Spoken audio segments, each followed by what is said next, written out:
I welcome each one of you, my fellow pilgrims to heaven, for our weekly Bible study in Telugu language, one of the South Indian languages. This is the first Sabbath school lesson study in this quarter in Telugu language. Now I will switch over to Telugu language. ప్రియ సోదరి సోదరులారా, మిమ్మల్ని అందరినీ కూడా మన వారపు Bible పఠనానికి ఆహ్వానిస్తున్నాను. ఇది మొదటి సబ్బాతు బడి పాఠం ఈ త్రిమాసంలో.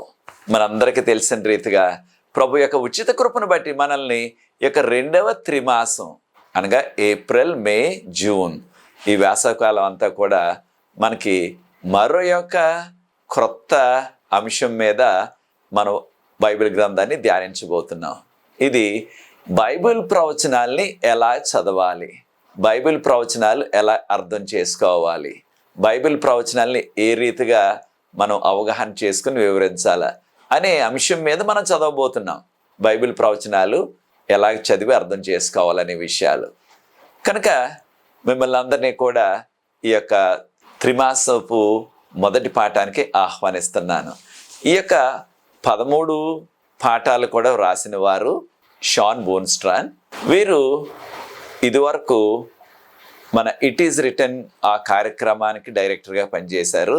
మీలో చాలామందికి జ్ఞాపకం ఉండొచ్చు, కొన్ని సంవత్సరాల క్రిందట వీరు వచ్చి రావులపాలెంలో మనకున్న యొక్క ఉమ్మడి తూర్పుగోదావరి జిల్లా ఇది వరకు, ఇప్పుడు కోనసీమ జిల్లా అంటున్నారు కదా, ఆ కోనసీమ జిల్లాలో రావులపాలెంలో పెద్ద మీటింగ్ పెట్టారు.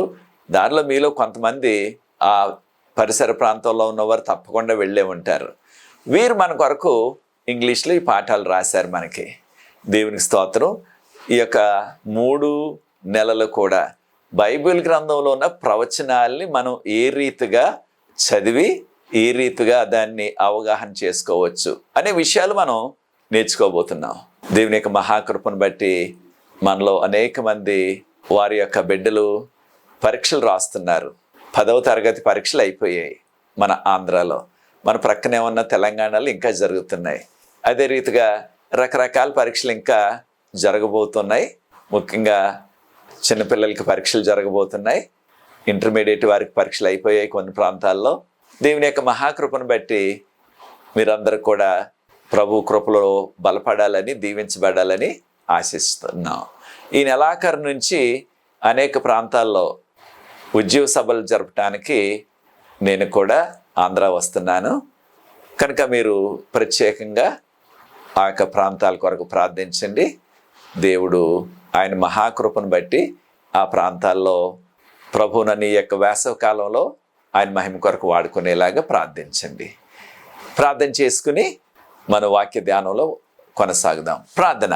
పరిశుద్ధ ప్రేమ గల మా తండ్రి, మీకు స్తుతులు స్తోత్రాలు వందనాలు చెల్లిస్తున్నాం. మమ్మల్ని, మా కుటుంబాలని, మా సంఘాలని, మా ప్రాంతాలని మీరు ప్రేమించారు. మమ్మల్ని ఇంకా సజీవ లెక్కల్లో ఉంచారు.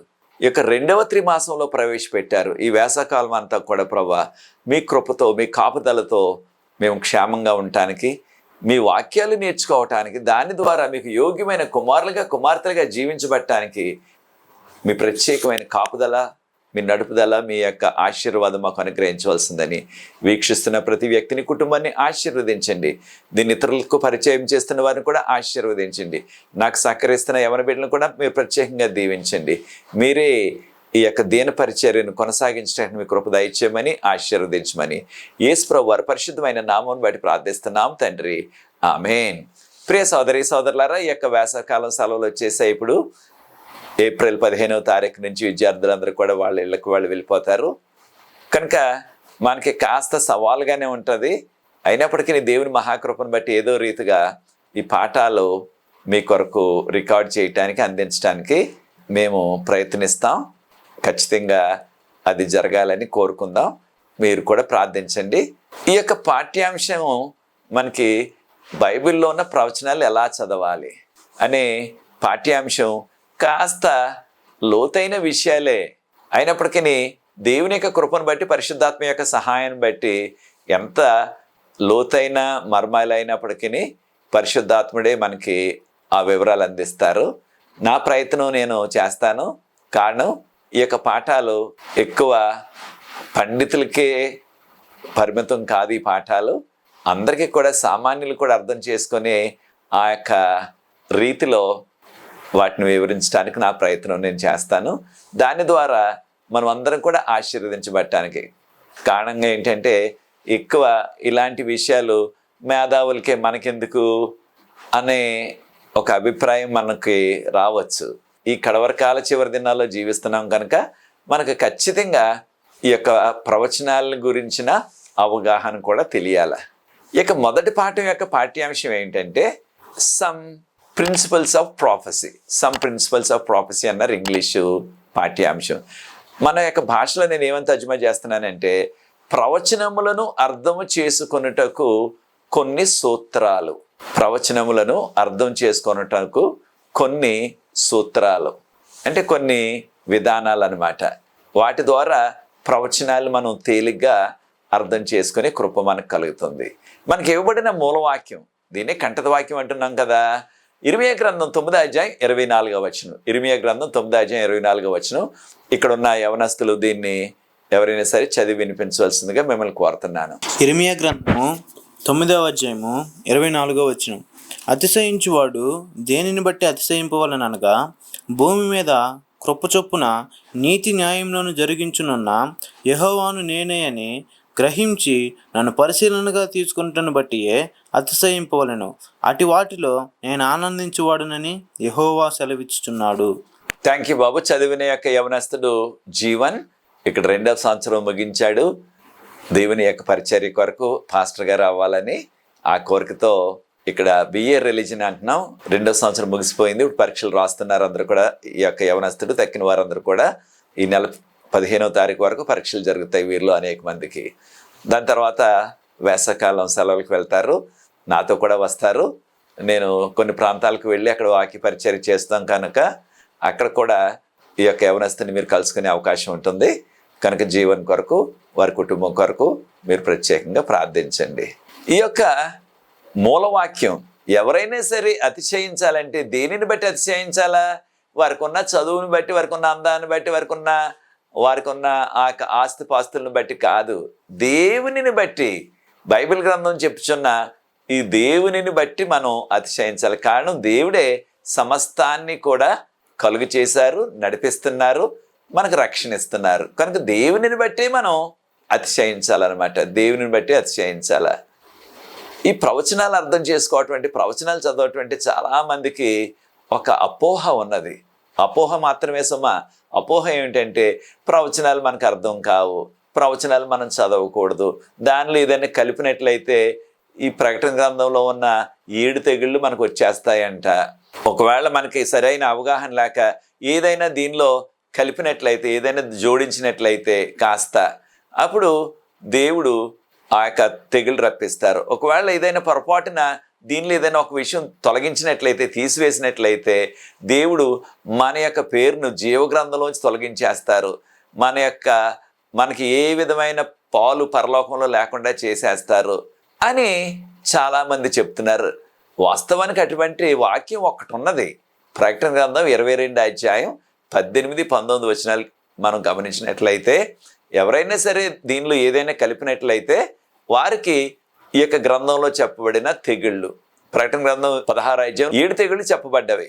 ఆ 7 తెగుళ్ళు కూడా ఎవరైతే ఈ గ్రంథంలో ఏదైనా కలిపినట్లయితే వారి సొంత విషయాలు, దేవుడు ఆ తెగుళ్ళు ఆ వ్యక్తికి రప్పిస్తారు. ఒకవేళ ఏదైనా సరే వారికి ఇష్టం లేక, లేకపోతే వారికి తెలియక ఏదైనా ఒక విషయాన్ని దీనిలోంచి తీసివేసినట్లయితే, తొలగించినట్లయితే, అప్పుడు వారి పేర్లు జీవగ్రంథంలోంచి తొలగించబడతాయి. వారికి ఇక ఏ పాలు కూడా పరలోక పట్టణంలో ఉండదు అని చెప్పబడ్డది. అయితే ఒక విషయాన్ని మనం గుర్తించాలా. ఈ ప్రకటన గ్రంథాన్ని దేవుడు దేని కొరకు మనకిచ్చారు? ప్రకటన గ్రంథం 1వ అధ్యాయం 3వ వచనాన్ని ఒక్కసారి పరిశీలించండి, ప్రార్థనాపూర్వకంగా 3 సార్లు చదవండి. కాగా ఈ గ్రంథంలోని విషయాలు చదివేవారు, వినేవారు ధన్యులు, కారణం ఆయన రాకట అతి సమీపంలో ఉన్నది కనుక ఈ ప్రకటన గ్రంథాన్ని ప్రభు మనకి ఇచ్చింది దీనిని చదివి ఆ విషయాలు తెలుసుకొని దాని ద్వారా దేవునికి యోగ్యమైన కుమారులుగా, కుమార్తెలుగా జీవించడానికి. ఇది చదవటం ప్రమాదమైనట్లయితే ప్రభు ఎందుకు ఇస్తారు మనకి? ఈ విషయాలు ఎందుకు బయలుపరుస్తారు? యోహాను గారు సొంత విషయాలు కాదు కదా, ఆయనకు తోచిన విషయాలు కాదు కదా రాస్తా. ప్రభువే పరిశుద్ధాత్మని యొక్క ప్రేరేపణ వలన పరలోకం నుంచి వర్తమానంతో దేవదూతని పంపించి ఈ విషయాలు యోహాను గారికి కళల ద్వారా దర్శనాల ద్వారా బయలుపరిచారు. కనుక దేవుని యొక్క చిత్తం ఏంటంటే ఇవన్నీ కూడా మనం నేర్చుకోవాలని. ప్రేమస్వరూపి దేవుడు, కృపగలవాడు దేవుడు. కనుక ఇవన్నీ మనం నేర్చుకోవాలనే దేవుడు మనకి ఈ విషయాలు బయలుపరిచారు. అంతేగాని ఇవి వీరు నేర్చుకోకూడదు, నేర్చుకుంటే వారికి ప్రమాదం, ఆ విధంగా ఉన్నట్లయితే ఆయన ఈ విషయాలు బయలుపరచరు ప్రభువు. మరొక విషయాన్ని కూడా గమనించాలా. ప్రకటన గ్రంథం 1వ అధ్యాయం 11వ వచనం నుంచి గమనించండి. ప్రభువారు ఎంతో విపులంగా చెప్పారు, యోహాను నీవు దర్శనంలో చూస్తున్న విషయాలు రాసి వాటిని 7 సంఘాలకి పంపించు. అనగా ఆ రోజుల్లో ఉన్న ప్రాముఖ్యమైన సంఘాలు 7.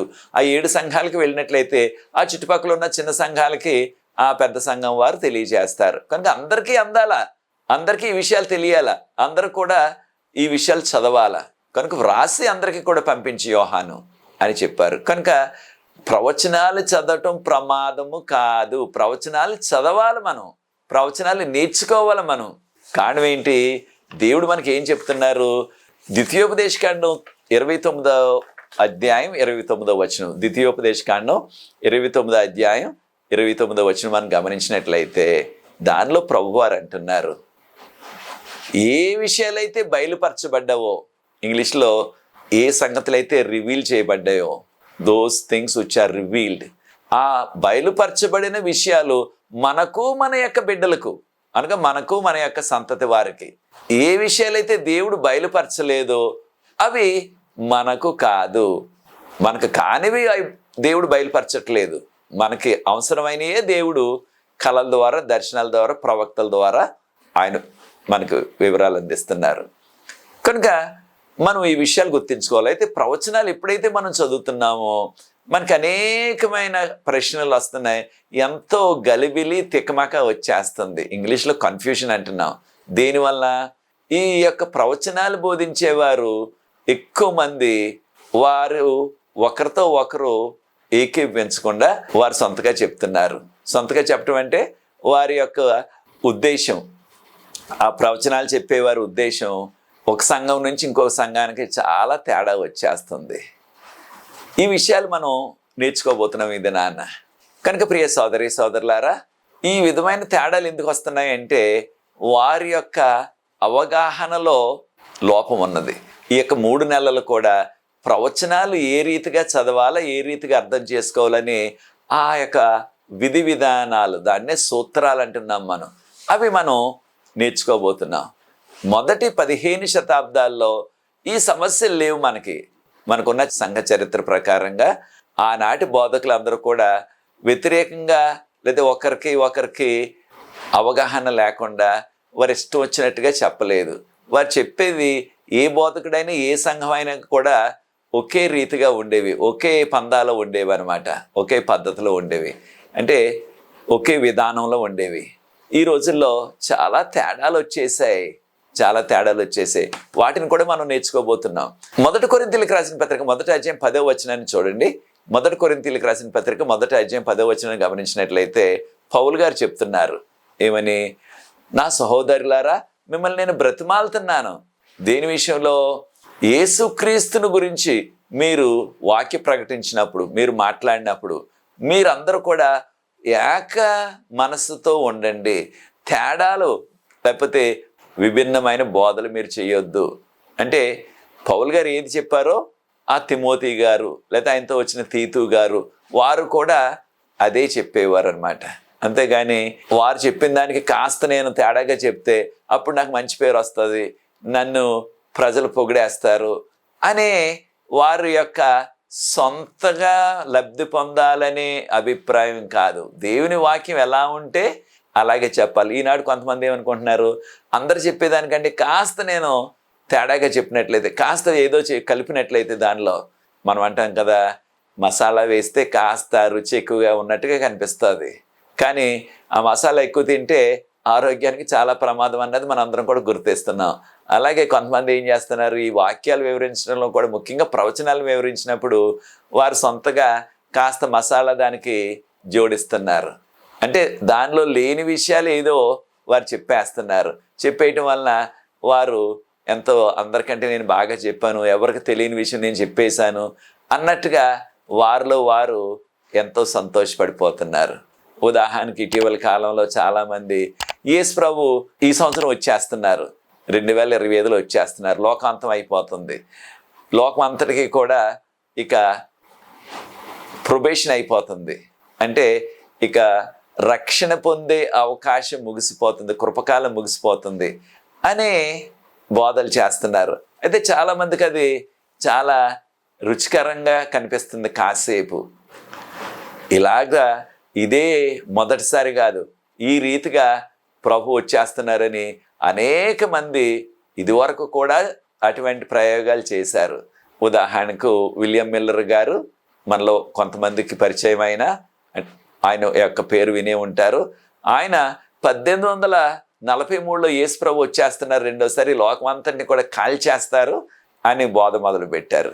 ఆనాటి ప్రజలు దాన్ని ఎంతో ఆదరించారు, వారికి సంతోషం అయిపోయింది, కొంతమందికి భయం వేసేసింది. అయితే వాక్యంలో ఎంతో విపులంగా ఉన్నది. ప్రభువారు చెప్పారు మనకి మత్తయి సువార్త 24:36 ఆయన వచ్చే దినం కానీ గడియ కానీ ఎవ్వరికీ తెలియదు, దేవదూతలకు కూడా తెలియదు అని ప్రభువారే చెప్పారు. అయితే చాలామంది ఇటీవల కాలంలో ఈ ప్రయోగాలు చేస్తున్నారు. వారు ఏదో కాస్త పలుకుబడి సంపాదించాలని, అందరి యొక్క మన్నన పొందాలని వారు తారీఖులు పెట్టేస్తున్నారు. యేసు ప్రభు వారు 2025 అంటే ఈ సంవత్సరం ఆఖరికి వచ్చేస్తారు, ఈ సంవత్సరం ఆఖరికి ఇక అందరికీ కూడా ఆ యొక్క కృపకాలం ముగిసిపోతుంది అన్నట్టుగా చెప్తున్నారు.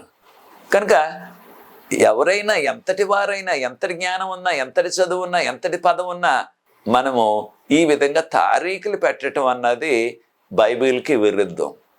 కనుక అలాంటి వారు ఎవరైనా మీకు పరిచయం అయినట్లయితే చాలా జాగ్రత్తగా ఉండాలి మనం. కారణం ఈ విధంగా అనేక మంది ఇదివరకు చేశారు, ఇంకా చేస్తూనే ఉన్నారు. కనుక దేవుడు మనకు చెప్పింది ఆ దినము గడియ ఎవరికి తెలియదు.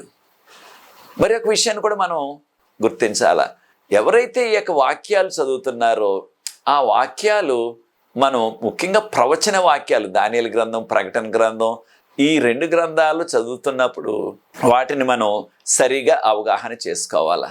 దీనివల్ల చాలామంది మనం బోధకులను చూస్తున్నాం, వారు ఎప్పుడు చూసినప్పటికీ ఆ కీర్తనలో నుంచి, సామెతల్లో నుంచి, సువార్తలు 4 సువార్తల్లో నుంచి, అపోస్తల కార్యాలు అవే చెప్తూ ఉంటారు. అప్పుడప్పుడు పౌలు గారు రచనలు చెప్తారు. ప్రాముఖ్యంగా దానియేలు గ్రంథాన్ని, ప్రకటన గ్రంథాన్ని పట్టించుకోరు, దానిని వారు చదవట్లేదు, దానిని ప్రజలకు వివరించట్లేదు. అప్పుడు మనం ఎప్పుడు విన్నప్పటికీ అది ఆరాధన అయినా, ఉద్యోగ సభలైనా, లేకపోతే ఒక ఓదార్పు కూడికైనా, ఒక శుభకార్యమైనా, ఏదైనా సరే ఆ కీర్తనలు, సామెతలు, ఈ 4 సువార్తలు, అపోస్తల కార్యాలు, అప్పుడప్పుడు పౌలు గారి రచనలు, అప్పుడప్పుడు మాత్రమే ఈ విధంగా చేస్తున్నారు చాలామంది. అది సరికాదు. కారణం దేవుని వాక్యం అంతా చదవాలి. ప్రాముఖ్యంగా ఈ ప్రవచన గ్రంథాలు కడవరి కాలానికి సంబంధించినవి.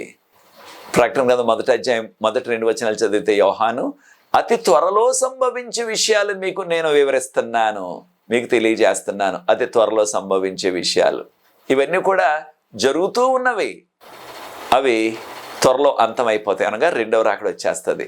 కనుక వీటిని మనం అర్థం చేసుకోవాలి. మనలో అనేక మంది ఎక్కువగా విషయాలు నేర్చుకోవాలని, వాటిని పరిశోధించాలని ఆ యొక్క బుక్ స్టోర్ అంటున్నాం కదా, పుస్తకాలు అమ్మే ఆ షాపుకి వెళ్ళి, ముఖ్యంగా క్రైస్తవ పుస్తకాలు అమ్మే షాప్ దగ్గరికి వెళ్ళి, కాస్త పెద్ద పట్టణం అయినట్లయితే అక్కడ మనకి ప్రవచనాల మీద ఎవరైతే గ్రంథాలు రాశారో, పుస్తకాలు రాశారో వాటిని చదివి, లేకపోయినట్లయితే ఈ రోజుల్లో ఇంటర్నెట్లో రకరకాల పుస్తకాలు అందుబాటులోకి వచ్చేసాయి ఆన్లైన్లో చదువుకోవటానికి, వాటిని చదవటానికి ప్రయత్నం చేస్తున్నారు. అయితే చాలాసార్లు మనకి జరిగేది ఏమిటంటే ఈ యొక్క ప్రవచనాలు ఉదాహరణకు ఇంగ్లీష్లో యాంటీ క్రైస్ట్ అన్నారు. మన భాషలో దాన్ని ఏమంటున్నారు, అంత్యక్రీస్తు అంటున్నారు. యాంటీ క్రైస్ట్ అనే ఇంగ్లీష్ మాటకి అంత్యక్రీస్తుకి ఏ విధంగా కూడా పోలికలు, సంబంధాలు లేవు. యాంటీ క్రైస్ట్ అంటే క్రీస్తు విరోధి. అయితే చాలామంది అంత్యక్రీస్తు అంటున్నారు. అంత్యక్రీస్తు అంటే ఆఖరిగా వచ్చే క్రీస్తు అన్నది వారి యొక్క అభిప్రాయం. అంత్యక్రీస్తు అనే మాట బైబిల్ గ్రంథంలో ఎక్కడ కనపడదు. ఇది ఎవరో సృష్టించింది. చూచారు, ఇలాంటి మాటల వలన చాలామంది మనం పెడదారి పట్టేస్తున్నాం ఆధ్యాత్మికంగా. ఈ యాంటీ క్రైస్ట్ అనగా క్రీస్తు విరోధి ఎవరు అనగా కొంతమంది అంటున్నారు అది ఒక రూపకం. రూపకం అంటే ఇంగ్లీష్లో మెటఫోర్ అంటున్నాం, లేకపోతే ఒక సాదృశ్య రూపంగా చెప్పబడ్డది యాంటీ క్రైస్ట్ అంటే. కానీ ఆయన నిజమైన వ్యక్తి కాదని కొంతమంది బోధిస్తున్నారు. మరి కొంతమంది ఏమంటున్నారు, ఈ యొక్క యాంటీ క్రైస్ట్ అనగా క్రీస్తు విరోధి ఈ యొక్క లోకం యొక్క ఆఖరు 7 సంవత్సరాల్లో వస్తాడు ఆ వ్యక్తి. క్రీస్తు విరోధి క్రీస్తుకు, క్రీస్తు సంఘానికి, క్రీస్తు నమ్ముకున్న వారికి విరుద్ధమైన కార్యాలు, అనేకమైన శ్రమలు తెచ్చిపెట్టేస్తాడు ఈ యొక్క క్రీస్తు విరోధి. చాలామంది అంత్యక్రీస్తు అంటున్నారు. అంత్యక్రీస్తు అనే మాట మనం బైబిల్లో లేదు కనుక అది వాడకుండా ఉంటేనే మంచిది. కానీ క్రైస్తవ లోకం అంతా కూడా అంత్యక్రీస్తు అంత్యక్రీస్తు అని చాలా చెప్పేస్తున్నారు. ముఖ్యంగా ఉద్యోగ సభలు ఎక్కడైనా జరిగినట్లయితే ఆ అంత్యక్రీస్తుని గురించి ఎవరైనా చెప్పినట్లయితే అయ్య బాబా అయ్యగారు పలానా అయ్యగారు చాలా బాగా చెప్పారని ఎన్నో మర్మాలు చెప్పేశారు మాకు అని అనుకుంటున్నారు. కానీ అంత్యక్రీస్తు అనే మాట ఎక్కడ లేదు, అంత్యక్రీస్తు అనే ఆ భావన లేదు. ఆ విధంగా అంత్యక్రీస్తు అనే ఒక మాట సృష్టించి దాని ద్వారా మనల్ని పెడదారి పట్టించేస్తున్నారు చాలామంది. కనుక ఎవరు యొక్క క్రీస్తు విరోధి అంటే ఇంకా కొంతమంది అంటున్నారు. కొంతమంది ఏమో ఇది ఒక రూపకం లేకపోతే ఒక అలంకార రీతిలో వాడబడ్డదని కొంతమంది అంటున్నారు. ఇంకో కొంతమంది భవిష్యత్తులో వస్తాడు ఆయన ఆఖరి 7 సంవత్సరాలని కొంతమంది. ఇంకా కొంతమంది చెప్పేది ఏంటంటే ఆయన ఒక యాంటియోకస్ 4 అనే రాజుగారు, ఆయన క్రీస్తు పూర్వం 175 నుంచి క్రీస్తు పూర్వం 164 సంవత్సరాల మధ్య పాలన చేశాడు. ఆయన ఆ యొక్క క్రీస్తు విరోధి, ఆయన ఆ అంత్యక్రీస్తు అంటున్నారు. అయితే ఆ యొక్క యాంటియోకస్ 4 అనే రాజు, యాంటియోకస్ 4 అనే రాజుకు ఈ యొక్క క్రీస్తు విరోధిని పోల్చలేము. కారణం క్రీస్తు వారు అప్పటికి ఇంకా పుట్టలేదు కదా. ఆయన క్రీస్తు విరోధి ఎలాగవుతాడు? క్రీస్తు విరోధి అయితే ఎవరైనా సరే యేసు ప్రభు ఈ లోకంలో పుట్టి ఆయన చనిపోయి మళ్ళీ పరలోకం వెళ్ళిపోయిన తర్వాత అప్పుడు క్రీస్తుకు విరోధంగా ఎవరైతే ఉన్నారో వారిని మనం క్రీస్తు విరోధని, యాంటీ క్రైస్ట్ అని, లేకపోతే చాలామంది అనేది అంత్యక్రీస్తు అని అంటున్నారు. కనుక ఈ విషయాలు మనం గుర్తించి ఈ యొక్క యాంటియోకస్ అనే రాజుగారు, యాంటియోకస్ 4 అనే రాజుగారు ఈ యొక్క యాంటీ క్రైస్ట్ అనగా క్రీస్తు విరోధికు పోల్చటం ఏ రీతిగా కూడా సరికాదు. అది చాలా విరుద్ధమైనది. ఈ విషయాలు మనం గుర్తించాలి. కారణం ఆ యొక్క యాంటియోకస్ 4 అనే వ్యక్తి ఆయన యేసు ప్రభు పుట్టకముందే 163 సంవత్సరాల ముందు చనిపోయాడు ఆయన. కనుక ఆయనను క్రీస్తుకు ఎలా పోలుస్తాం, క్రీస్తు విరోధిని ఎలా అంటాం? అది సరికాదు మనకి. కనుక ఈ విషయాలు గుర్తించాల. ప్రకటన గ్రంథం రాసిన యోహాన్ గారు ఏమన్నారో చూడండి. 1 యోహాను పత్రిక 2 అధ్యాయం 18, 19, 20 వచనాల్లో అనేక మంది క్రీస్తు విరోధులు ఈ లోకంలో ఉన్నారు. వారు అప్పుడే వచ్చేశారు. ఎప్పుడు? యోహాను గారు 1 యోహాను పత్రిక రాసిన ఆ కాలంలోనే. అంటే అది క్రీస్తు శకం 90, క్రీస్తు శకం 91, క్రీస్తు శకం 95 లోపులో, 90 నుంచి 95 లోపులో రాసిన ఈ యొక్క గ్రంథం లేకపోతే ఈ యొక్క పత్రిక 1 యోహాను. అప్పటికే అనేక మంది క్రీస్తు విరోధుల లోకంలో ఉన్నారని ఆయన చెప్తున్నారు. అనేకమైన anti Christ, mini anti Christ అంటాం ఇంగ్లీష్లో. అప్పటికే వచ్చేసారు. అంటే దాన్ని బట్టి మనం అవగాహన చేసుకోవాల్సింది ఏంటి? క్రీస్తు విరోధులు అనేవారు ప్రతి తరంలో కూడా ఉన్నారు. యోహాన్ గారి తరంలో ఉన్నారు, తర్వాత తరాల్లో ఉన్నారు, మన ముందు తరాల్లో కూడా ఉన్నారు క్రీస్తు విరోధులు. ఇప్పుడు ఇంకా ఎక్కువ పెరిగిపోయారు క్రీస్తు విరోధులు. క్రీస్తు అంటే పడనివారు, క్రైస్తవులు అంటే పడనివారు ఇంకా ఎక్కువైపోయారు. కనుక ఖచ్చితంగా ఈ యొక్క యాంటీ క్రైస్ట్ అనే ఆ యొక్క మాట మనం సరిగా అవగాహన చేసుకోవాలి. బైబిల్ గ్రంథంలో ఏ విధంగా చెప్పారని. చాలామంది ఉద్దేశం ఏంటంటే ఈ యొక్క బైబిల్ గ్రంథం ఒక వాయిద్యం లాంటిది. ఒక ఏదైనా వాయిద్యం ఉందనుకోండి, ఒక కీబోర్డ్ ఉంది, ఒక గిటార్ ఉంది, ఒక వయలిన్ ఉంది, దాని మీద ఏ పాట అయినా వేయచ్చు. మీకు దాన్ని వాయించడం వచ్చినట్లయితే ఏ పాట అయినా వేసేయచ్చు, వినసొంపుగానే ఉంటుంది. అలాగే చాలామంది అనుకునేది ఆ బైబిల్ గ్రంథం అలాంటి ఒక వాయిద్యం లాంటిది, ఏదైనా సరే మనం చెప్పేయచ్చు అని అనుకుంటున్నారు. అది సరికాదు. మనకి చాలామంది బైబిల్ పండితులని మనం పొగుడుతాం వాళ్ళని. ఆ బైబిల్ పండితులని పొగడబడేవారు దేవుని పూర్తిగా నమ్మిన వారు కాదు. ఉదాహరణకు క్రీస్తు శకం 2వ శతాబ్దంలో 160, క్రీస్తు శకం 160 ఆ మధ్యకాలంలో జీవించిన ఒక బైబిల్ పండితులు, ఆ రోజుల్లో ఉన్న క్రైస్తవులు ఆయన ఎంతో పొగిడేవారు అన్నమాట. మంచి బైబిల్ మీద పట్టుందా అన్నట్టుగా బైబిల్ పండితుడు ఆయన. అయితే ఆయన ఏమన్నాడంటే, ఆ రోజుల్లో పాత నిబంధన మనకి అవసరం లేదు. ఈనాడు కూడా అటువంటి పాట పాడేవాళ్ళు చాలామంది ఉంటున్నారు, పాత నిబంధన మనకు అవసరం లేదు అనేవారు. ఆయన ఉద్దేశంలో పౌలు గారి రచనలు మాత్రమే ప్రాముఖ్యం, తక్కినవి ప్రాముఖ్యం కాదు మనకి. పౌలు గారి రచనలు చదివితే చాలు అని పౌలు గారి రచనల నుంచే బోధించేవారు, ఇంకేది బోధించేవాడు కాదు ఆయన. అయితే చాలా విచారకరం ఏమిటంటే, ఈ రోజుల్లో చాలామంది ఇక బైబిల్ పండితులుగా చలామణి అవుతున్నారు. వారు దేవుని పూర్తిగా నమ్మిన వారు కాదు. ఉదాహరణకు రుడాల్ఫ్ బుల్ట్మ్యాన్ అని ఒక ఆయన ఉన్నారు. ఆయన చాలా ప్రసిద్ధి చెందిన బైబిల్ పండితుడు, జర్మనీ దేశానికి చెందిన ఆయన. అనేక గ్రంథాలు కూడా రాసేశాడు. అయితే ఆయనకున్న సమస్య ఏంటంటే, ఆయన యొక్క బైబిల్ గ్రంథం అంతా కూడా పరిశుద్ధాత్ముని చేత ప్రేరేపించబడలేదు.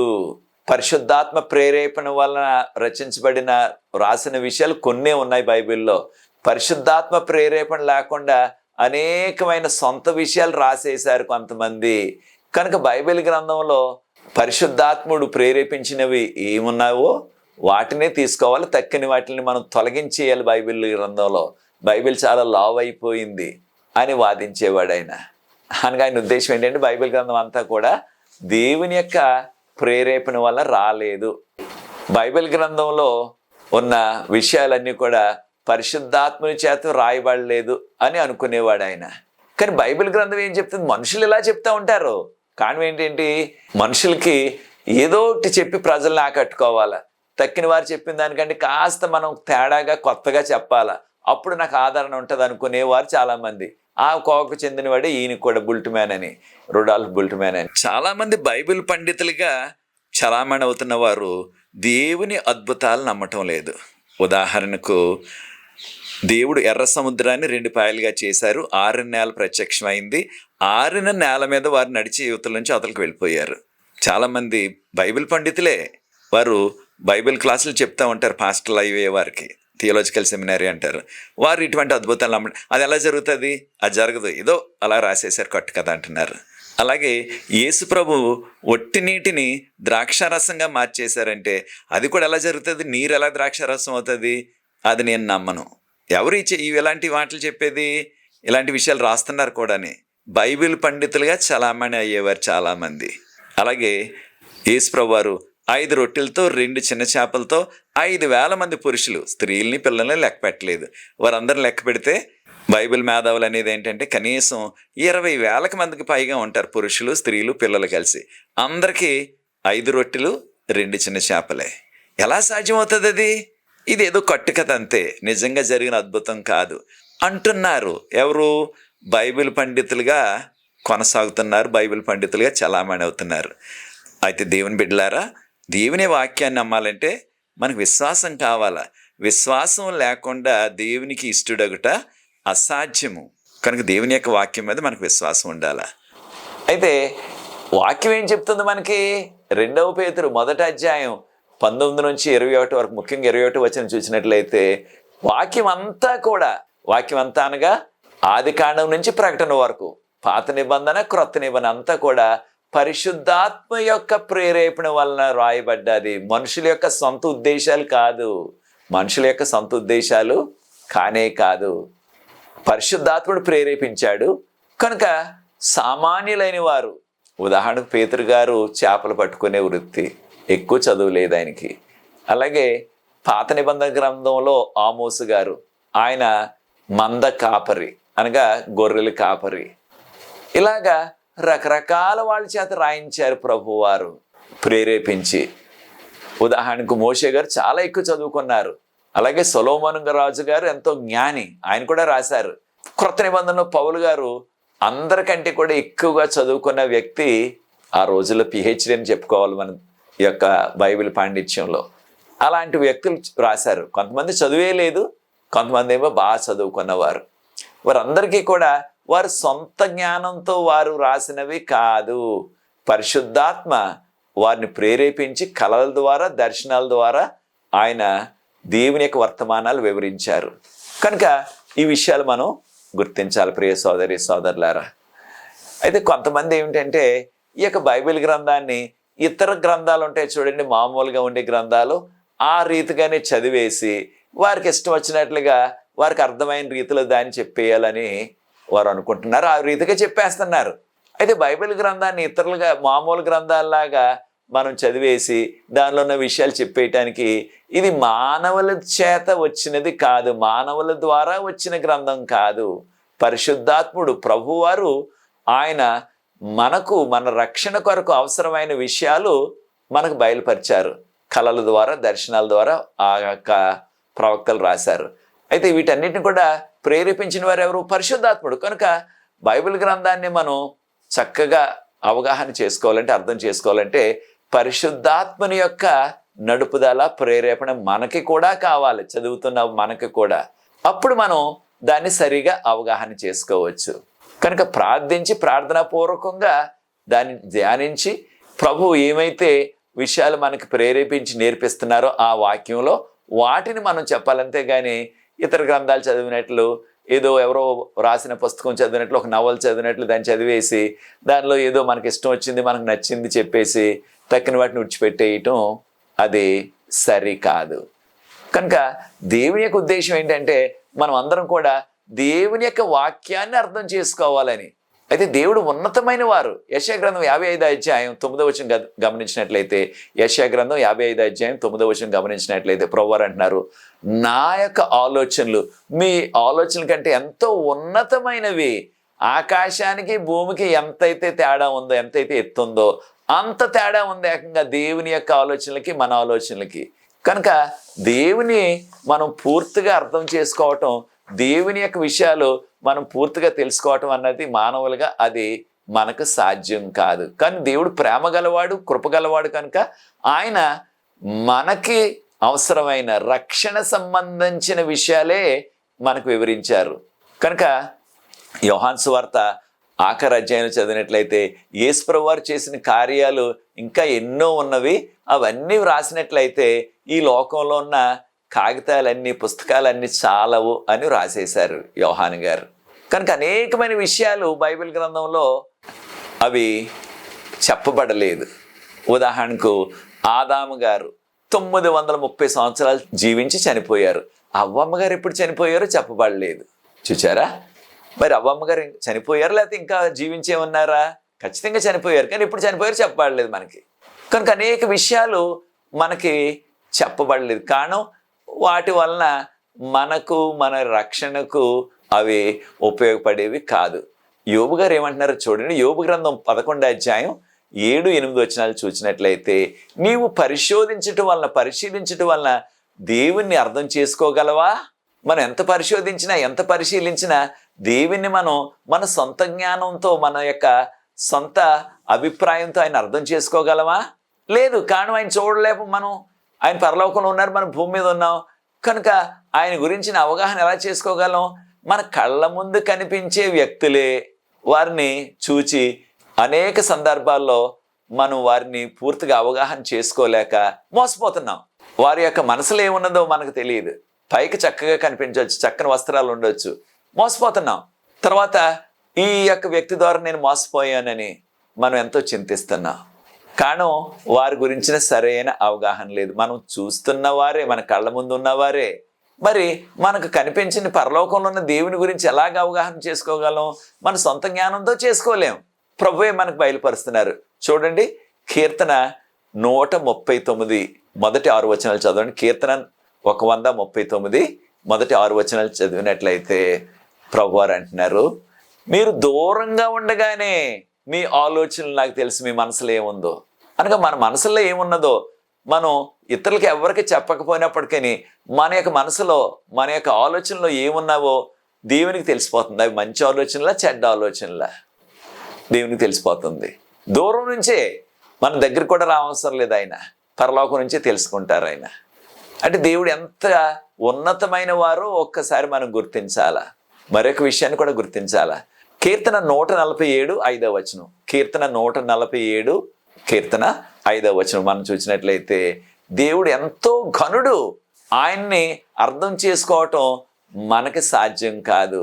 ఆయన యొక్క విషయాలు మనము ఏ రీతిగా కూడా మనం చేరలేము.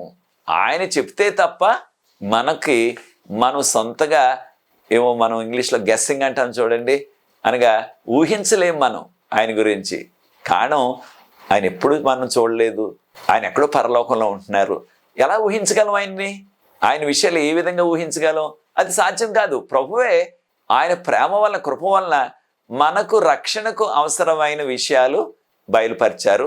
ప్రవక్తల ద్వారా, దర్శనాల ద్వారా, కళల ద్వారా వాటిని మన కొరకు రాయించారు. ఆ వ్రాయబడ్డ విషయాలే మన బైబిల్ గ్రంథం అంటున్నాం.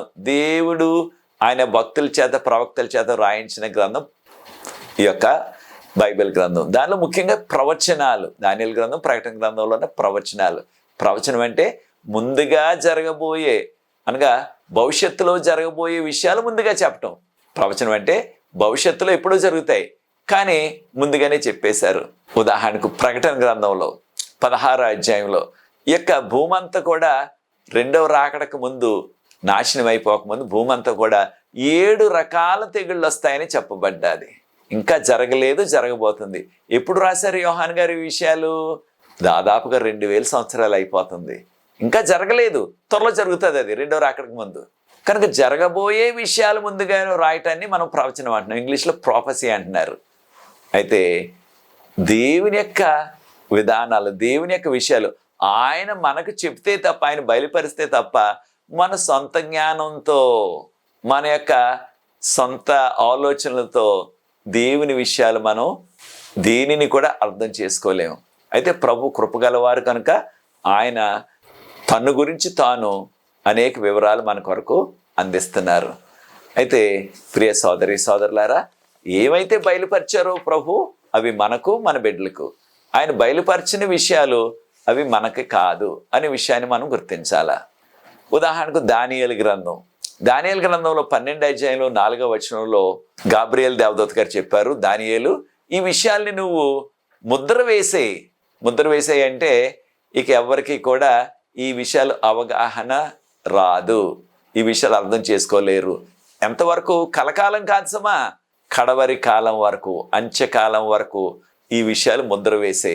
అప్పుడు అంత్యకాలంలో వారు ఈ విషయాలు అర్థం చేసుకుంటారు. అప్పుడు జ్ఞానం అధికమవుతుంది. దానియేలు అని చెప్పారు, జ్ఞానం అధికమవుతుంది. ఏ జ్ఞానం? చాలామంది దానియేలు గ్రంథం 12వ అధ్యాయం 4వ వచనాన్ని తీసి చదివేసి, ఇక చూడండి మనం ఇక కడవరి కాలంలో ఉన్నాం, చివరి దినాల్లో ఉన్నాం. కారణం చూడండి, మనం ఆ మొబైల్లో మాట్లాడేస్తున్నాం. వారి లోకంలో ఎక్కడున్నా వారి ఫోటో చూస్తున్నాం, వీడియో కాల్ అంటున్నాం. ఈ కంప్యూటర్ వలన, ఆ ఇంటర్నెట్, రకరకాల యొక్క విమానాలు, హెలికాప్టర్ల ద్వారా మనం ఎంతో స్పీడ్గా ఒక చోట నుంచి ఒక చోటకు వెళ్ళిపోతున్నాం. ఈ రకరకాల సాంకేతికంగా, శాస్త్రీయంగా జరిగిన ఆ అభివృద్ధి ఫలాల్ని మన ఫోన్ అవ్వండి, ల్యాప్టాప్ అవనివ్వండి, రకరకాల మనం వాడుతున్న ఈ యొక్క పరికరాలు కానివ్వండి, లేకపోయినట్లయితే ఈ విధమైన ఈ వేసవకాలంలో మనం వేసుకుంటున్న ఈ చల్లని ఏసీ అవనివ్వండి, ఇవన్నీ కూడా వారి ఉద్దేశంలో ఏంటంటే దానియేలు గ్రంథం 12వ అధ్యాయం 4వ వచనంలో చెప్పబడిన జ్ఞానం అధికమైపోయింది కనుక ఇలాంటివి అనేకమైనవి వచ్చేస్తున్నాయి. మనుషులు చంద్రుడి మీదకి వెళ్ళిపోతున్నారు, ఆ గుండె ఆపరేషన్ చేసేస్తున్నారు, రకరకాల అవయవాల మార్పిడి చేసేస్తున్నారు, మోకాళ్ళు లేకపోతే రకరకాల అవయవాలకి ఏదన్నా తేడా వస్తే వాటిని ఆపరేషన్ చేసి మనకి డబ్బులు ఉన్నట్లయితే వాటిని మరలా కొత్తవి పెట్టేస్తున్నారు, రకరకాలుగా చెప్పేస్తున్నారు. అది సరికాదు. దానియేలు గారికి గాబ్రియేలు గారు చెప్పింది ఈ కడవరి కాలం వరకు ముద్ర వేయి.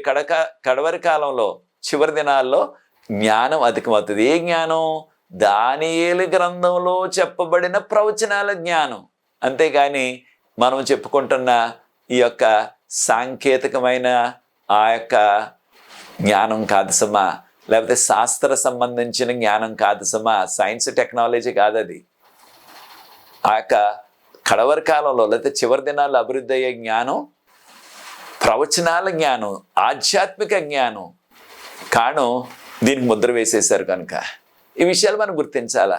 మనకి విలియం మిల్లర్ గారు 1816 సంవత్సరంలో దానియేలు గ్రంథం 8:14 వచనాన్ని చదివి ఆయన అర్థం చేసుకున్నది ఏమిటంటే, ఈ లోకం అంతా కూడా ఆయన లెక్కల ప్రకారంగా లెక్కలు కట్టేశారు. ఆయన ఏకంగా 1843లో రెండవ రాకడ అయిపోతుంది, ఈ లోకం అంతటిని కూడా దేవుడు అగ్నితో కాల్చివేస్తారు అనే బోధ మొదలుపెట్టాడు ఆయన.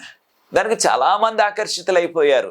వారి నుంచే తర్వాత వారు ఊహించినట్లుగా, వారు తారీఖు పెట్టినట్లుగా దేవుడు 1843లో రాలేదు. తర్వాత ఏం చేశారు, వారు 1844 అన్నారు, ఇంకో సంవత్సరం పెంచారు, అప్పుడు కూడా ప్రభు రాలేదు, ఈనాటికి రాలేదు. అయితే చాలామంది విశ్వాసాన్ని విడిచిపెట్టేశారు. చాలామంది ఈ తారీఖులు పెట్టేవారు చేసే ఆ యొక్క పని ఏంటంటే, ఏదో తారీఖు పెట్టేస్తారు, ఆ తారీఖు కొరకు వారితో ఉన్న ఆ విశ్వాసులు ఎంతో ఆశతో ఎదురు చూస్తారు. దేవుడు ఖచ్చితంగా ఆ తారీఖు రారు. కారణం దేవుడు ముందే చెప్పారు కదా యేసుప్రభు వారు, ఎవరికి తెలియదు, దేవదూతలకు కూడా తెలియదు ఆయన వచ్చే దినం కానీ ఆ గడి కానీ అని. అయితే వీరు తారీఖు పెట్టేసి తర్వాత ఏం చేస్తారు, మళ్ళీ దాన్ని కాస్త మార్చేసి ముందు జరిపి వచ్చే సంవత్సరం వస్తాడు ఆయన అన్నట్టుగా. అంతకు లేకపోయినట్లయితే కొంతమంది అంటున్నారు ఈ సంవత్సరం వచ్చేస్తాడు అంటున్నారు. ఒకవేళ ఈ సంవత్సరం, ఒకవేళ కాదు, ఖచ్చితంగా ఈ సంవత్సరం రారు ఆయన. మనకి తెలిసింది ఏంటంటే, ఇంకా మరి 7 తెగుళ్ళు కూడా జరగాలి కదా. 7 తెగుళ్ళు జరగాలంటే ఈ మిగిలిన ఈ 9 నెలల్లో చాలవు. ఈ 7 తెగుళ్ళు జరగటానికి ప్రకటన గ్రంథం 16వ అధ్యాయంలో ఉన్న వివరాల ప్రకారంగా సంవత్సరం పడుతుంది. కనుక గ్యారంటీగా యేసుప్రభు వారు ఈ సంవత్సరం రారు. అయితే ఒక వాస్తవం జరగవచ్చు, మనలో అనేక మంది మనం ప్రభునందు నిద్రించవచ్చు, అది జరగవచ్చు. కానీ లోకం అంతం మాత్రం ఈ సంవత్సరంలో జరగదు. మరి ఇప్పుడు జరగలేదనుకోండి, ఈ సంవత్సరం ఖచ్చితంగా ప్రభు వచ్చేస్తున్నారు, ఈ సంవత్సరం ఇంకా అందరికీ కృపకాలం అయిపోతుందని బోధించే ఆ బోధకులు ఏం చేస్తారు, వారు దాన్ని కాస్త మార్చి అప్పుడు ఏమంటారంటే 2031లో ప్రభు వచ్చేస్తారు. కారణం యేసుప్రభు వారు చనిపోయింది, తిరిగి లేచింది, పరలోకం వెళ్ళిపోయింది 31వ సంవత్సరంలో జరిగింది, క్రీస్తు శకం 31లో. కనుక ఈ 2031కి ఖచ్చితంగా 2000 సంవత్సరాలు అయిపోతాయి, అప్పుడు వచ్చేస్తాడు ఆయన. ఆయన కాస్త ఇంకొక 3-4 సంవత్సరాలు పెంచేస్తారు. అది కూడా జరగదు. కారణం ఏంటంటే, వారు ఏ మానవులు ఏ తేదీ పెట్టినా అది జరగదు. ఖచ్చితంగా 100% అది జరగదు. కానీ వారు ఈ రీతిగా వారు పబ్బం గడుపుకుంటున్నారు.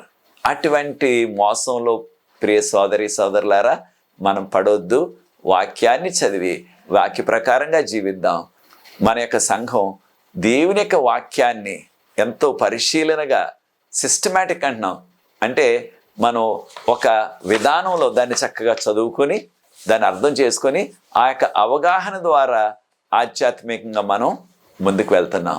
అయితే కొంతమంది చేసే ఒక ప్రయోగం ఏంటంటే, వారు విశ్వాసులే ఉదయాన్నే లేచి బైబిల్ గ్రంథాన్ని ఇలా తెరిచేస్తారు. తెరిస్తే ఏదో పేజీ, ఏదో పుస్తకం అది తెరుచుకుంటుంది. అయితే ఫలానా గ్రంథంలో, ఉదాహరణకు యెషయా గ్రంథం చదువుదాం క్రమంగా, లేకపోయినట్లయితే క్రమంగా బైబిల్ ఆదికాండం నుంచి చదువుకుంటూ వెళ్దాం. అలా చదవకుండా వాళ్ళు ఏం చేస్తారు, బైబిల్ని ఇలా ఉదయాన్నే లేచి ఇలా తెరుస్తారు. తెరిస్తే ఏదో ఒకటి అలాగా తెరుచుకుంటే దానిలో మొట్టమొదటిగా వారికి కంటికి కనిపించిన ఆ 2-3 లైన్లు చదువుతారు. చదివేసి ఇక మళ్ళీ మూసేసి ప్రార్థన చేసుకుని వెళ్ళిపోతారు. ఇది దేవుడు నాకు ఇచ్చాడు ఈ వర్తమానం వేళ అనుకుంటారు. అది సరి అయిన విధానం కాదు. ఒక వ్యక్తి ఉదయాన్నే బైబిల్ తెరిచాడు, క్రమంగా ఒక పుస్తకం, ఒక అధ్యాయం, కొన్ని వచనాలు చదవటం లేదు, ఒట్నే బైబిల్ తెరిచాడు. ఏదోటి 2 మాటలు చదువుకుని ప్రార్థన చేసుకుని వెళ్ళిపోదామని బైబిల్ తెరిచేటప్పటికి ఇలా తెరిస్తే ఏదోటి తెరవబడుతుంది కదా. తెరిచేటప్పటికి ఆయనకి మత్తయి సువార్త 27వ అధ్యాయం 5వ వచనంలో ఉన్న మాట ఆయన కంటికి కనపడ్డది. ఏమున్నది దానిలో, యోధా వెళ్ళి తను ఉరి వేసుకొని చనిపోయినని ఉందంట. అది చూసేటప్పటికి అయ్యో పొద్దున్నే ఇదేంటి అభిషేకం వచ్చింది, నాకు పొద్దున్నే ఏంటి ఇలాగ వచ్చింది, ఏదో చెడ్డది వచ్చింది ఇక్కడ అనేసి, సరే ఇది బాగోలేదని మూసేశాడండి. దాన్ని మూసేసి మరలా బైబిల్ తెరిచాడంట, ఇంకొకటి ఏదో వస్తుంది మంచిదని. తెరిచేటప్పటికి ఏదో మళ్ళీ ఇంకో పుస్తకం, ఇంకొక కాగితం తెరుచుకున్న తర్వాత మళ్ళీ తెరిచేటప్పటికి దానిలో ఏమన్నదంట, అక్కడ యోహాను సువార్త 13వ అధ్యాయం 27వ వచనంలో ఈ విధంగా ఉంది, నువ్వు చేయదలిచింది వెంటనే వెళ్ళి చేసేయని ఉందంట. యోధేమో ఉరి వేసుకున్నాడని ముందు వచనంలో వచ్చింది. నువ్వు వెంటనే దానిని చేసేయని వచ్చేటప్పటికి అప్పుడు ఏమవుతుంది? వెంటనే ఈ యొక్క వ్యక్తి వెళ్ళి ఉరి వేసుకోవాలా? కానే కాదు కదా, బైబిల్ అది చెప్పటం లేదు.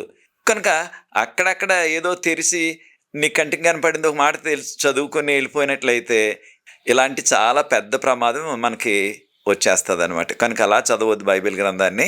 ఒక పుస్తకాన్ని తీసుకొని, ఒక గ్రంథాన్ని తీసుకొని దాన్ని ఆ యొక్క అధ్యాయాలు అంటే ఒక అధ్యాయం వెంబడి ఒక అధ్యాయం, ఆ అధ్యాయంలోనే వచనాలన్నీ ఒక దాని తర్వాత ఒకటి, అన్ని అధ్యాయాలు లేకపోయినట్లయితే ఆ అధ్యాయంలోని అన్ని వచనాలు ఒకేసారి చదవలేకపోయినప్పటికీ కొన్ని వచనాలు అయినా సరే క్రమంగా వరుసగా చదివినట్లయితే దాని యొక్క భావం మనకు తెలుస్తుంది. అంతేగాని అక్కడోటి ఇక్కడోటి చదివినట్లయితే అది చాలా ప్రమాదం.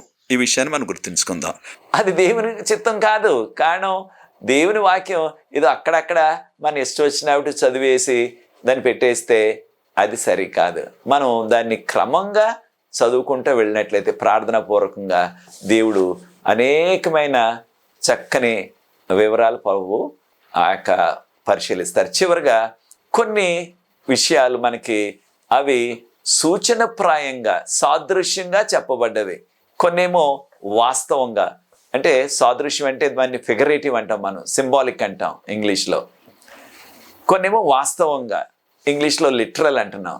అయితే దేనిని వాస్తవంగా తీసుకోవాలా, దేనిని మనం సాదృశ్యంగా తీసుకోవాలా అన్నది ఆ సందర్భాన్ని బట్టి మనం చూడాలి. వాక్యంలో ఉన్న సందర్భం, ఆ యొక్క అధ్యాయంలో ఆ వచనాల్లో ఉన్న సందర్భం, దీన్ని ఇంగ్లీష్లో కాంటెక్స్ట్ అంటాం. ఆ సందర్భాన్ని అర్థం చేసుకోకుండా వారి ఇష్టానుసారంగా చెప్తున్నారు. ఉదాహరణకు దానియేలు గ్రంథం 7వ అధ్యాయంలో 5వ వచనంలో చెప్పబడిన ఆ యొక్క ఇంగ్లీష్లో బేర్ అంటున్నాం, ఎలుగుబంటి. ఆ యొక్క ఎలుగుబంటి ఎవరికి సాదృశ్యం అంటే చాలామంది ఈనాడు చెప్పేది ఏంటంటే రష్యాకి సాదృశ్యం అంటున్నారు. కారణం రష్యా వారు ఎక్కువగా వాడుతున్నారు ఆ యొక్క ఎలుగుబంటి బొమ్మను, వారి యొక్క దేశానికి సంబంధించిన ఒక జాతీయ జంతువుగా. అయితే ప్రియ సోదరులారా, మనకి ఈ యొక్క ఎలుగుబంటి రాజ్యం, కారణం దానియేలు గ్రంథం 7వ అధ్యాయం మొదటి 8 వచనాల్లో 4 జంతువుల గురించి ఉన్నవి. గాబ్రియేలు దూత గారే వివరాలు అందించారు దానియేలు గారికి. దానియేలు గారికి అర్థం కాలేదు 4 జంతువులు ఎవరో, 4 మృగాలు ఎవరో, ఆ 4 మృగాలు ఎవరో ఆయనకు అర్థం కాలేదు. అప్పుడు దేవదూత గాబ్రియేలు గారు అన్నారు, దానియేలు నీవు చూచిన 4 మృగాలు 4 రాజులు, 4 రాజ్యాలు. దానియేలు గ్రంథం 7వ అధ్యాయం 23వ వచనంలో దానియేలు నీవు చూస్తున్న 4వ మృగము 4వ రాజ్యము అని చెప్పబడ్డది. ఈ ప్రపంచం అంతటిని కూడా మొట్టమొదటిగా ప్రపంచం అంతటిని పరిపాలించిన రాజ్యం ఏది, ఆ సామ్రాజ్యం ఏది? చరిత్ర ప్రకారంగా బబులోను సామ్రాజ్యం. బబులోనీయులు నెబుకద్నెజర్ గారి కాలంలో ప్రపంచం అంతటిని కూడా పరిపాలించారు. ఆయన తర్వాత ఈ ప్రపంచం అంతటిని కూడా పాలించిన 2వ రాజ్యం ఏదంటే అది మొదటిది బబులోను రాజ్యం. దాన్ని దానియేలు గ్రంథం 7వ అధ్యాయంలో సాదృశ్యంగా రెక్కలు గల సింహం అని చెప్పారు. 2వ రాజ్యం ఎలుగుబంటి. చరిత్రలో మనం చూసినట్లయితే ప్రపంచం అంతటిని పరిపాలించిన 2వ సామ్రాజ్యం ఏదంటే అది మాదీయులు, పారసీకులు. రష్యా పేరే లేదు ఆ రోజుల్లో, రష్యా అనే దేశమే లేదు, ప్రాంతం ఉంది కానీ అది రష్యా అనేవారు కాదు ఆ రోజుల్లో. ఈ రష్యా అనే పేరు ఇటీవల కాలంలో వచ్చింది. ఇటీవల కాలంలో అంటే ఒక 100-150 సంవత్సరాల క్రిందట వచ్చింది అదంతే. అంతకుముందు లేదు కదా, అంతకుముందు వేరే పేర్లు. కనుక ఈ యొక్క ఎలుగుబంటిని రష్యాతో పోల్చడం సరికాదు. వారికి ఏదో నచ్చినట్టుగా చేసేస్తున్నారు. కనుక ప్రియ సోదరులారా, ఈ యొక్క బైబిల్ గ్రంథంలో ఉన్న ప్రవచనాల్ని మనం అర్థం చేసుకోవటానికి మనము క్రమంగా ఈ యొక్క సూత్రాలను మనం పాటించి, ఏ సూత్రాలు బైబిల్ గ్రంథంలో ఉన్న ప్రవచనాలను ఏ రీతిగా వివరించాలనే విషయాలు ఆ యొక్క సందర్భాన్ని బట్టి ఆ చారిత్రక కోణంలో అర్థం చేసుకున్నట్లయితే మనకు సమస్యలు ఉండవు, చక్కగా అర్థమవుతుంది. ప్రార్థనాపూర్వకంగా చారిత్రక కోణంలో అర్థం చేసుకోవాలి మనం. ఇంగ్లీష్లో హిస్టారికల్ ఇంటర్ప్రిటేషన్ అంటున్నాం. రకరకాల కోణాలు ఉన్నాయి ప్రవచనాలను అర్థం చేసుకోవటానికి. అవి బైబిల్కి దగ్గరగా లేవు కనుకనే వాటిని మనం పట్టించుకోవట్లేదు, వాటి జోలికి వెళ్ళట్లేదు. మనకి బైబిల్కి దగ్గరగా ఉన్నది దేవుని చెప్పిన విషయాలు అర్థం చేసుకోవటానికి ప్రవచనాల్లో చారిత్రక కోణం మాత్రమే ఎంతో మంచిది, క్షేమమైనది. అది ఆదిమ సంఘం నుంచి కూడా 15వ శతాబ్దం వరకు, లూథర్ గారి వరకు కూడా, మార్టిన్ లూథర్ గారి వరకు కూడా వారు పాటించిన విధానం ఈ యొక్క చారిత్ర కోణం. ఇటీవల కాలంలో, తర్వాత కాలంలో రకరకాల కోణాలు వచ్చేసాయి. ఫ్యూచరిజం అని, ప్రెటరిజం అని ఇంగ్లీష్లో అంటారు. ఫ్యూచరిజం అంటే భవిష్యత్తు, ప్రెటరిజం అంటే ఇదివరకు జరిగిపోయింది. ఇంకోటి ఏంటంటే అలెగోరీ అంటారు ఇంగ్లీష్లో, అంటే జస్ట్ సూచనప్రాయం మాత్రమే అర్థం చేసుకోవాలి. రకరకాల కోణాలు వచ్చేసాయి. వాటిని గురించి కాకుండా బైబిల్ గ్రంథంలో ఉన్న ఈ యొక్క సూత్రాలను పాటించి వాక్యం అర్థం చేసుకొని దాని ద్వారా దేవునికి యోగ్యమైన కుమారులుగా, కుమార్తెలుగా జీవిద్దాం. కనుక ప్రియ సోదరి సోదరులారా, ఈ యొక్క పాఠాన్ని ముగించడానికి ప్రార్థన చేసి పాఠాన్ని ముగిస్తాను. ఈ సమయానికి మీలో అనేక మందికి ఈ యొక్క పాఠ్య పుస్తకాలు కూడా తెలుగులో కావాలంటే తెలుగులో, ఇంగ్లీష్ కావాలంటే ఇంగ్లీష్లో కూడా మీకు అందుబాటులో ఉన్నవని ఆశిస్తున్నాం. ఆన్లైన్లో కూడా ఉన్నవి ఈ పాఠాల పుస్తకాలు, పాఠ్యాంశము. కనుక వాటిని ఒకవేళ మీకు ఆ ప్రింటెడ్ పుస్తకం మీ చేతికి చిక్కకపోయినట్లయితే, మీకు అందుబాటులో లేకపోయినట్లయితే ఆన్లైన్ అయినా సరే, ఆన్లైన్లో కూడా మనం చదివి ఈ పాఠాలని మీరు అనుసరించవచ్చు. దేవుడు మిమ్మల్ని ప్రత్యేకంగా దీవించగాక. ప్రార్థించి ఈ మొదటి పాఠాన్ని, త్రిమాసానికి ఉన్న మొదటి పాఠాన్ని ముగిస్తాను. ప్రార్థన. పరిశుద్ధ ప్రేమ గల మా తండ్రి, మీకు స్తుతులు, స్తోత్రాలు, వందనాలు చెల్లిస్తున్నాం. మమ్మల్ని, మా కుటుంబాలని, మా సంఘాలని మీరు ప్రేమించి ఈ కడవరకాల చివరి దినాల్లో జీవిస్తున్నాం ప్రభా. ప్రవచనాల్లో ఏ విషయాలు ఉన్నాయో అర్థం చేసుకోవటానికి, ఆ ప్రవచనాలను ఏ రీతిగా చదవాలో కొన్ని సూత్రాలు ప్రభు నేర్చుకునే కృపను మాకు అనుగ్రహిస్తున్నారు. వందనాలు. ఈ యొక్క 3 నెలలు కూడా ప్రవచనాలు ఏ రీతిగా మేము పఠించాలో, అర్థం చేసుకోవాలో అనే ఆ యొక్క అవగాహన మాకు అనుగ్రహించమని, ఈ పాఠాన్ని వీక్షిస్తున్న ప్రతి వ్యక్తిని, ఇతరులతో పంచుకుంటున్న వారిని కూడా ఆశీర్వదించమని, ఈ పరిచర్య కొనసాగించడానికి నీ కృపను నాకు అనుగ్రహించవలసిందని, నాకు సహకరిస్తున్న ఎవరి బిడ్డను ప్రత్యేకంగా దీవించమని యేసు ప్రభువు వారి పరిశుద్ధమైన నామమును బట్టి ప్రార్థిస్తున్నాను తండ్రి. ఆమేన్. మీకు అందరికీ వందనాలు. ప్రియ సోదరి సోదరులారా, దేవుని చిత్తమైనట్లయితే 2వ పాఠంలో వచ్చేవారు మరలా కలుసుకుందాం. అంతవరకు దేవుని కృప, కాపుదల, నడుపుదల మనందరికీ మెండుగా తోడైండి నడిపించును గాక. God bless you.